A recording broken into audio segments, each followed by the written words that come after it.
Haleluya. Halo Bapak Ibu Saudara-saudari terkasih dalam Tuhan Yesus Kristus. Salam sentosa bagi kita semua. Saya bacakan Yohanes pasal 9 ayat 1 sampai ayat yang ketiga.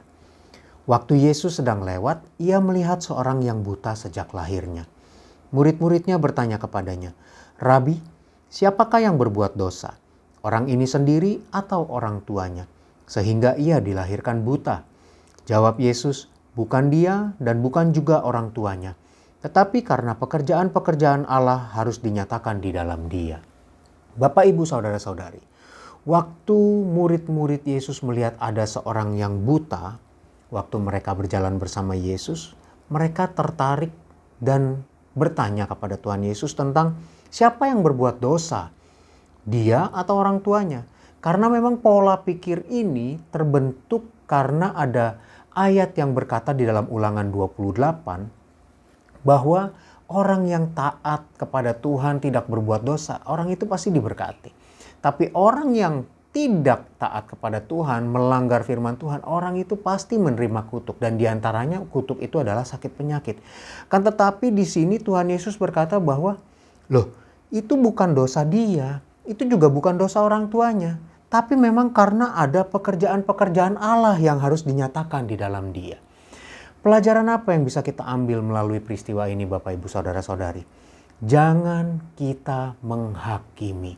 Karena tidak semua orang yang mengalami hal-hal yang tidak baik itu adalah karena dosa.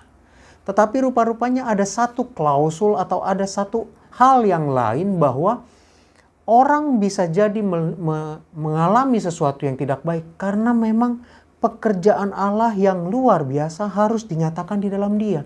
Oleh sebab itu, Tuhan Yesus berpesan di dalam Matius 7 ayat 1 sampai ayat 2. Saya bacakan. "Jangan kamu menghakimi, supaya kamu tidak dihakimi.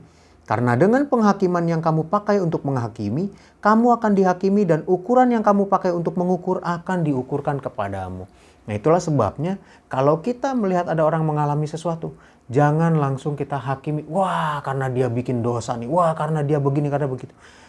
Kan kita tidak tahu apakah itu karena dosa atau karena memang pekerjaan-pekerjaan Allah yang dahsyat mau dinyatakan di dalam dia. Kan kita juga tidak mau dong ketika kita ketika kita mengalami hal yang tidak enak, padahal kita sudah menjaga hidup kita kudus. Tahu-tahu ada orang menghakimi kita, wah kamu sih, wah ini gara-gara dosa kan. Kan kita juga tidak mau ya Bapak Ibu Saudara-saudari. Oleh karena itu, mari kita mempunyai hati yang tulus, pikiran yang tulus bahwa apapun yang orang lain alami, baik yang tidak baik, satu hal, jangan kita hakimi. Tapi mari kita tetap berkata dalam hati kita, dalam pikiran kita bahwa ada pekerjaan-pekerjaan yang baik yang sedang Tuhan kerjakan dalam hidup orang itu. Puji Tuhan, Tuhan tolong dia, Tuhan berkati dia. Kita doakan. Puji Tuhan, mari kita berdoa. Haleluya, Tuhan Yesus, terima kasih Tuhan untuk firman-Mu. Biar kami bisa hidup lebih baik, lebih benar di hadapan-Mu ya Tuhan, dengan tidak menghakimi.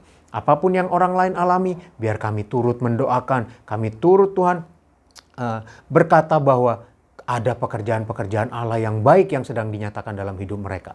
Tuhan tolong kami semua, mampukan kami semua untuk menjadi orang-orang yang tidak menghakimi, orang-orang yang berkenan kepadamu. Terima kasih Tuhan. Dan hari ini hamba berdoa bagi umat-umat-Mu Tuhan.